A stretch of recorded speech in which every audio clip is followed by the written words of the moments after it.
भारत सरकार ने वहां तक भी अपने ऑप्टिकल फाइबर नेटवर्क को पहुंचा दिया है, जिससे कि 4G और 5G को वहां पहुंचाने में काफ़ी सहूलियत होगी। देखिए, जो हिमालय पर्वत है उसको हम लोग यहां से देखते हैं, ये हिमालय वाला हिस्सा है, लेकिन इस हिमालय का हिस्सा कुछ नीचे इधर पूर्वी भाग में चला जाता है, म्यांमार के पास में, तो उसे आराकाम योमा पर्वत होते हैं, लेकिन इसके आगे ये समुद्र में डूब जाता है। ये इसे जलमग्न भाग कहते हैं। ये हिमालय की जो चोटियाँ हैं, और ये जलमग्न भाग धंसने के बाद फिर जाके जहाँ पर ये दृष्टिगोचर होता है, जहाँ ये निकलता है, वो यहाँ पर निकलता है। तो इसी को हम लोग कहते हैं अंडमान निकोबार।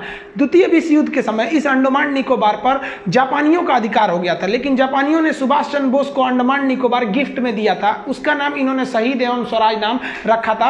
अंग्रेज जब थे तो वो यहाँ पर काला पानी की सजा देते थे। उत्तराखंड में काला पानी एक जगह है, उसको हम डिटेल वीडियो बना के बता चुके हैं, वो मई महीने में ही बता दिए थे। लेकिन ये काला पानी दूसरा है। यहाँ पर अंग्रेज जो सजा सुनाते थे, सेलुलर जेल, इस तरह से जेल थी, वो किला बना दिया था जेल को। उस समय की सबसे बदनाम जेल थी ये सेलुलर जेल। सावरकर को जब इस जेल में रखा गया था तो कोयले से इस जेल की दीवारों पर कोयले से भारतीय स्वतंत्रता का इतिहास लिख दिया था। ये क्वेश्चन भी आता है। ये सेलुलर जेल काफी उस समय का बदनाम जेल था। यातनाएं को देने के लिए जितने भी हमारे स्वतंत्रता सेनानी थे उनको आतंकवादी घोषित करके यहाँ भेज दिया जाता था कि भैया ये देशद्रोही है, जबकि वो तो आजादी की मांग कर रहे थे।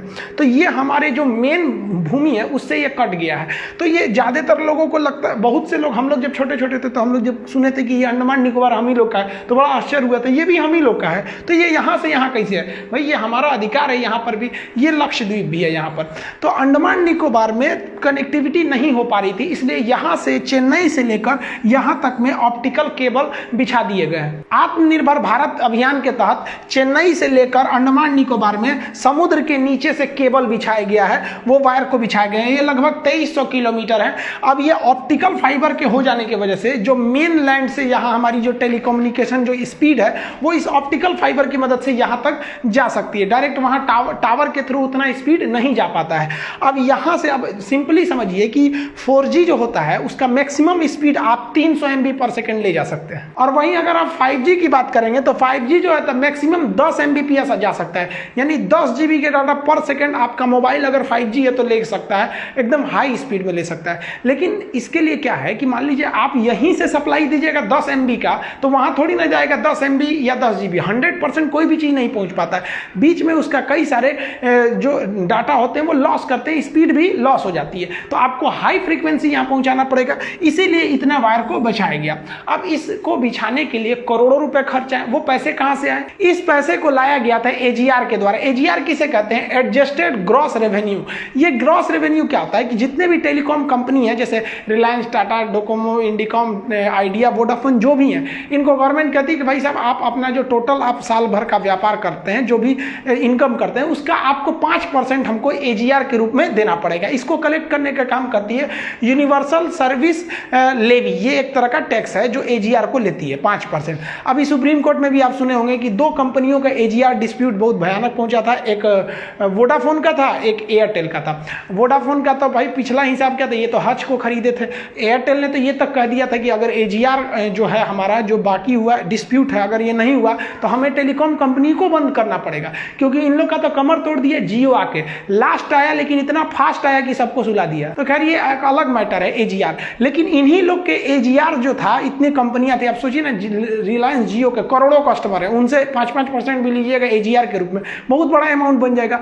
ये अमाउंट को BSNL को दिया गया और BSNL इस केबल को बिछाई है। तो आत्मनिर्भर भारत इसीलिए कहा जा रहा है कि BSNL ने इतना बड़ा काम कर दिया, जबकि ग्लोबल 10 कंपनियां, चाइना, अमेरिका की जो कंपनी है, वर्ल्ड लेवल की MNC कंपनियां हैं, वो इसके दौड़ में आगे थी। BSNL ने खुद इसको बिछा दिया। देखिए ऑप्टिकल फाइबर होता क्या, जिसे हम प्रकाशिक तंतु कहते हैं, और इसको बिछाने की क्या क्या चुनौतियां होती हैं। आप बचपन में इस तरह का मेला में, दशहरा में इस तरह का एक इंस्ट्रूमेंट बड़ा मिलता रहता था, नीचे से लाइट जला दी, ऊपर चमकेगा।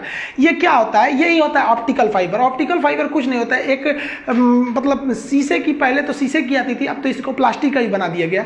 तो उसमें क्या है, खाली खोखला जगह होता है, इस तरह का देखिए एक खाली पाइप होता है, इसी को कहते हैं प्रकाशिक तंतु ऑप्टिकल फाइबर। इसमें क्या होता है, अगर आप लाइट को दीजिएगा तो उस साइड चला जाएगा। जैसे हम यहाँ से टॉर्च जलाएंगे तो टॉर्च की लाइट जाती है तो बिखर के कुछ दूर बाद खत्म हो जाती है। लेकिन अगर हम उसको एक पाइप के द्वारा भेजेंगे टॉर्च की लाइट को, तो उस पाइप के रास्ते से वो एनर्जी का लॉस नहीं करेगी और टकरा के आगे पहुंच जाएगी। इस आप रेड वाले हिस्सा में देखिएगा, ये जो रेड लाइट निकल रही है ये यहाँ पे आ रही है, इसके बाद टकरा के यहाँ चली जा रही है। यहाँ पे बस इतना ध्यान रखना चाहिए कि यहाँ क्रिटिकल एंगल जो होना चाहिए इसका ना, क्रिटिकल एंगल से इसके वैल्यू को थोड़ा सा ज़्यादा रखना पड़ता है। अब ये क्रिटिकल एंगल क्या चीज़ होते हैं, ये फिजिक्स का टॉपिक होता है। और एक चीज़ और चीज़ होना चाहिए कि यहाँ से ये एनर्जी सोर्स बाहर ना निकले, वरना यहीं पे खत्म हो जाएगा। अगर आप इसको बाहर निकलने से रोक देते हैं तो ये यहाँ से जाएगा, यहाँ टकरा के यहाँ टकराएगा, यहाँ ऐसे ऐसे घूमते रह जाएगा। अब आपको डिपेंड करता है कि इसको कितना लंबा इस पाइप को आप रखते हैं, इस शीशे के पाइप को। लेकिन शीशे के पाइप को काफ़ी लंबा रखना काफ़ी मुश्किल था, तो इसका काम किया नरेंद्र सिंह कपानी, भारतीय मूल के वैज्ञानिक। इन्होंने एक ऐसा ऑप्टिकल फाइबर बनाया जो फ्लेक्सिबल था, उसको कहीं भी मोड़ सकते थे, और उसमें लाइट जलाइएगा ना तो लाइट उस पर निकल जाती थी। इसके बाद धीरे धीरे वैज्ञानिकों ने दिमाग लगाया कि लाइट की स्पीड बहुत ज़्यादा होती है, तो हमारा जो डाटा था, जो जैसे मान लीजिए आप हमें वीडियो देख रहे हैं, ऑडियो देख रहे हैं, तो इसको इलेक्ट्रिकल सिग्नल में बदल के ऑप्टिकल फाइबर के थ्रू, इसी के थ्रू क्यों ना हम लोग डाटा के माध्यम से ट्रांसमिट कर दें। जैसे आप मोबाइल से बात करते हैं तो आपके पास जो आता है रेडिएशन, वो भी तो एक लाइट फॉर्म में ही आता है, एक रेस के फॉर्म में आता है। तो वैज्ञानिकों ने दिमाग लगाया कि हमको क्या है कि यहाँ से अगर हम लेयर लगा देंगे तो हमारा डाटा लीक नहीं करेगा और स्पीड भी बहुत तगड़ा रहेगा। तो इसलिए एक ये सूचना के क्षेत्र में एक बहुत बड़ी क्रांति आ गई, ऑप्टिकल फाइबर। ये ऑप्टिकल फाइबर ही रहेगा तो ही आपका नेट तेज चल पाएगा। हम भी जो ऐप को लॉन्च करने में इतना लेट हो गया वो इसीलिए कि क्योंकि हम लॉकडाउन में थोड़ा सा घर पे आए हुए थे, तो यहाँ पर ऑप्टिकल फाइबर नहीं था। अब ये ऑप्टिकल फाइबर लग गया, इसलिए इस महीने आपका ऐप आ जाएगा। तो ये ऑप्टिकल फाइबर किसी भी डाटा को काफी तेजी से ट्रांसमिट करता है। इस ऑप्टिकल फाइबर को समुद्र में बिछाना काफी मुश्किल था। मुश्किल ये था कि समुद्र में बिछा दीजिएगा, ठीक है, इसमें मछली आके दांते से बकोट लेगी तो टूट जाएगा, यहाँ पे बहुत सारा दिक्कत था। इसलिए और एक और चीज था कि आप इसको जमीन के रास्ते भी ले जा सकते हैं। आपके शहरों में देखे होंगे ऐसे पाइपलाइन बिछाया जाता होगा ऑप्टिकल फाइबर का। अब मान लीजिए इसमें मिट्टी डालें, दाबे, बारिश से सड़ गया, भीग गया तो टूट जाएगा, सारा डाटा आगे जा ही नहीं पाएगी, सप्लाई रुक जाएगी। तो इसके लिए इसको हम लोग 8 लेयर की सिक्योरिटी देते हैं। टोटली ऑप्टिकल लेयर पे फाइबर पर 8 लेयर की सिक्योरिटी दी जाती है। कैसे? सबसे बाहर जो होता है वो पॉलीमर की सिक्योरिटी दे दी जाती है, वाटरप्रूफ लेयर लगा देते हैं। उसके अंदर एक स्टील लगाते हैं, फिर एक वाटरप्रूफ लेयर लगाते हैं, फिर स्टील के ये रॉड लगा दिए जाते हैं। उसके बाद से यहाँ पर हम लोग वाटरप्रूफ लेयर लगाते हैं, केमिकल लेयर, कई टोटल 8 लेयर लगाते हैं। देखिए यहाँ पे लेयर लगाते हुए एक ये लेयर अलग है, ये लेयर अलग है, यहाँ से अलग, फिर ये, फिर ये, फिर ये, इस तरह से 8 लेयर। अब मेन यहीं पर है आपका ऑप्टिकल फाइबर। इसको सेफ्टी देने के लिए इतना मोटा लेयर लगा दिया गया। अब आप बताइए इसको कौन काटेगा? ये स्टील को तो कोई काट नहीं पाए। मान लीजिए कि ये ऊपर वाला लेयर घिस गया घिसावट से, तब स्टील नहीं ना घिसेगा। उसके अंदर फिर एक ठो लेयर लगाया, फिर स्टील है, फिर ये केमिकल का लेयर, पेट्रोलियम का लेयर, इस तरह से करके बहुत ज़्यादा लेयर है। और अंदर से हम इस मामूली ऑप्टिकल फाइबर को लाते हैं। इस ऑप्टिकल फाइबर्स को लाने से यही फायदा होता है कि आपने जो भी वीडियो को रिकॉर्ड किया, नेट के माध्यम से जैसे अपलोड करेंगे, वो आपका नेट क्या करता है, इसी ऑप्टिकल फाइबर, हम जो भी वीडियो बनाते हैं इसको तो पूरी दुनिया में कैसे फैला दिया जाता है कोई भी चीज को, इसी ऑप्टिकल फाइबर की वजह से, क्योंकि पूरी दुनिया में इसको बिछाया जा चुका है। समुद्र में इन ऑप्टिकल फाइबर को बिछाने के लिए एक बहुत बड़े शिप आते हैं। इन शिप में नीचे में ये ऑप्टिकल फाइबर इस तरह राउंड करके लपेटे गए रहते हैं, यहाँ पर बहुत ज्यादा मात्रा में ये रहते हैं। और इनको ना यहाँ से इंस्ट्रूमेंट के माध्यम से नीचे ले जाया जाता है। अब इनको नीचे कैसे ले जाया जाता है? तो शिप से देखिए यहाँ पर ऐसे गिरा दिया जाता है। इसमें ये जो गोल गोल देख रहे हैं, ये इसमें इसलिए मार्किंग किया गया है कि ये डूबेगा नहीं, तो पता चलेगा कि किस एरिया के ऊपर ये बिछाया जा रहा है।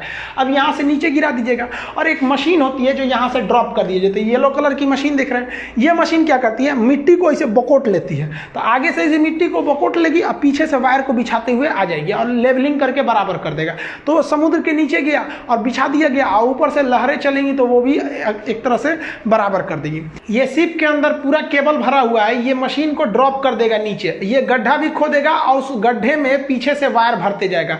यहाँ से पहले आगे गड्ढा खोदेगा, जस्ट उसके पीछे वायर भरते जाएगा। इसको सप्लाई जो करंट की मिलती है ऊपर से वायर से मिलते जाती है। ये बहुत ही बेहतरीन ढंग से वायर को बिछाने का काम करती है मशीन। आगे इसका नुकीला भाग गड्ढा कर देता है और जस्ट पीछे से तार भरने के बाद हवा समुद्री लहरें उस गड्ढे को भर देती हैं, जिससे कि ये वायर सुरक्षित रहता है और फिर इस मशीन को ऊपर खींच लिया जाता है। लेकिन ऐसा नहीं है कि टूट फूट नहीं होता है। कभी कभी बड़ी बड़ी मछलियाँ आती हैं, घुस जाती हैं तो तरवे काट देती है सर, या फिर कुछ और भी दिक्कत हो सकता है। समुद्र के नीचे भूकंप, ज्वालामुखी, बहुत सी चीज़ें आती रहती हैं, सुनामी वगैरह। तो खैर सुनामी तो ऊपर में झटका रहता है, नीचे नहीं। तो उसको लिए भी रिपेयर करने का काम आता है। रिपेयरिंग करने के लिए भी सेम प्रोसेस होता है। एक नाव रहती है, वो नीचे से हुक फंसाती है, पता चल जाता है कहाँ से सिग्नल लीक कर रहा है, हुक फंसाती है और उसको हुक में से ऊपर ले आके खींच लेती है। और इस तरह का एक इंस्ट्रूमेंट होता है। देखिए ये तार इतना पतला है और इधर भी तार इतना पतला है और बीच में ज्वाइंट करना है। उस ज्वाइंट को करने के बाद इतना मोटा उस पर सिक्योरिटी दिया जाता है ज्वाइंट को लॉक करने के लिए। ये जो ऑप्टिकल फाइबर की जो ज्वाइंट होती है, इस ज्वाइंट को जोड़ने के लिए एक ऐसा नहीं है कि बिजली का तार की तरह जोड़ दीजिए बस ऐंठ दीजिएगा, इसे तो जाएगा ही नहीं, तो इसको एक अलग विधि द्वारा जोड़ा जाता है। लेकिन हाँ, समुद्र में भी इसकी रिपेयरिंग की जाती है। ये जो शिप होते हैं खुद से हुक नीचे गिराकर और आराम से उस जो डिफेक्टेड, जैसे ये हुक है, हुक नीचे से बकोटते हुए आएगा, उठा लेगा इस वायर को ऊपर, क्योंकि ये धंसा हुआ रहता है अंदर, और इसको वापस खींच के ले जाएगा शिप के अंदर। शिप के अंदर खींच के ले जाएगा और यहाँ इसको एक विशेष तरह के इंस्ट्रूमेंट से इसको लॉक किया जाएगा। ये टूटे हुए भाग को बहुत बेहतरीन ढंग से अलग से जोड़ा जाता है। मशीन आती है जोड़ने के लिए। यहाँ कटा हुआ वायर है, ये भी कटा हुआ है, तो यहाँ से इसको फंसा दिया जाएगा, इधर से ले आके यहाँ जोड़ा जाएगा, और उस कटे हुए पोर्शन को सिक्योरिटी देने के लिए इतना बढ़िया से इंस्ट्रूमेंट लगाया जाता है और इसको बढ़िया से पैक कर दिया जाता है ताकि पानी वगैरह ना जाए। और ये पैक हो गया, अब इसको अलग से सिक्योरिटी देने के लिए इस तरह का पैकिंग कर दिया जाएगा। अब इसके ऊपर और कवर लगाएगा और ये सब लगाने के बाद अब इसे वापस पानी में गिरा दिया जाएगा। यहाँ से ये है जा रहा है वापस यहाँ से जोड़ा के, और नीचे वैसे ही के वैसे जाके बिछा दिया जाएगा। ये बिछा के चला गया। ये काम BSNL ने किया इस बार भारत के लिए। इन्हीं ऑप्टिकल फाइबर की मदद से पूरी दुनिया के लोग आपस में कनेक्टेड है। आप अमेरिका की किसी चीज़ को यहाँ आराम से देख सकते हैं। हमारे वीडियो को आप अमेरिका, जापान, वियतनाम कहीं से देख सकते हैं। कहीं भी पूरे वर्ल्ड में ये समुद्र के माध्यम से ही ये डाटा को ट्रांसमिट किया जा रहा है। बढ़िया बात यह है कि अभी तक भारत इसमें भाग नहीं लिया था। विदेशी कंपनियों को बुलाता था कि आप हमारे यहाँ केबल बिछा दीजिए। इस बार BSNL ने ही इसको बिछा के एक काफ़ी अच्छा आत्मनिर्भर की ओर हम आगे बढ़ रहे हैं। अंडमान निकोबार तक हम ये ऑप्टिकल फाइबर पहुँचा देने से वहाँ 4G और 5G को काफी अच्छे से इंप्लीमेंट कर पाएंगे। अंडमान निकोबार काफी सुंदर एरिया है। वहां प्राकृतिक दृश्य इतने बढ़िया रहते हैं कि भारत के टूरिस्ट को यहां पर काफी अच्छे से ले जाया जा सकता है। लेकिन भारत के ही टूरिस्ट लोग स्विट्जरलैंड चल जाते हैं घूमने, सिंगापुर घूमने चल जाते हैं, उनको यहां आने की फैसिलिटीज नहीं है। और दूसरी क्या है कि यहां पर अगर आ भी जाते हैं, कभी मान लीजिए उन्हें वीडियो कॉल करना हो गया, वीडियो बनाना हुआ, या कोई मान लीजिए हम ही चले गए अंडमान निकोबार घूमने, हम सोचते हैं कि मान लीजिए वहां एक हफ्ता रहेंगे तो वहां पर 1-2 वीडियो बना दे, तो नेटवर्क ही नहीं अच्छा था। अब इतना बढ़िया नेटवर्क हो गया वहां पर भी, अब वहां से भी कोई भी चीज नहीं रुक सकता है।